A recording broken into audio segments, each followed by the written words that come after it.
তোমার বাপ হাগিয়া শোষে না, মুত্যে পানি লয় না, সেই বাপের নামে মাজার করছো ওরস শরীফ, খসরুস শরীফ, নওরোজ শরীফ, ফাতিহা শরীফ।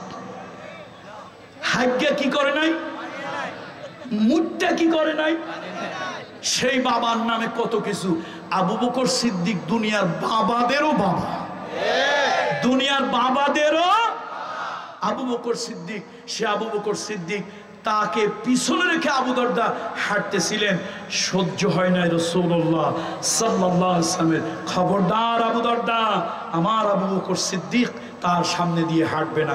বন্ধুরা, আমার প্রশ্ন হলো, আমার বাবার ভাস্কর্য তো পরের কথা, রাসূলুল্লাহ সাল্লাল্লাহু আলাইহি ওয়াসাল্লামের পরে সাহাবী আবু বকর সিদ্দিকের ভাস্কর্যটাও সাহাবীরা বানাতেন খুব দামি জিনিস দিয়ে। তার কারণ তারা জানেন ইসলাম। রাসূলুল্লাহকে জিজ্ঞেস করা হয়েছিল, লেমা বুইস্তা, পৃথিবীতে আপনি কেন এসেছেন?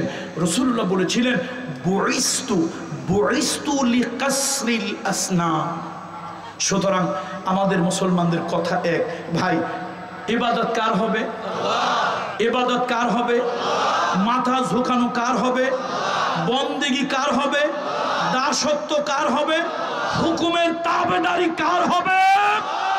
আল্লাহর হবে। এই জন্য সব নবীর দাওয়াত ছিল একরকম, আনি'বুদুল্লাহ।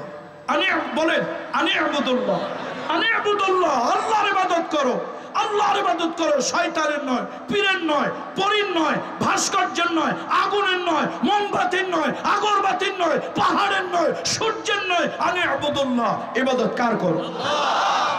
ওয়ালা তুশরিকু বিহি শাইআ, আল্লাহর সাথে কাউকে শরীক করিও না। এই বন্ধুরা,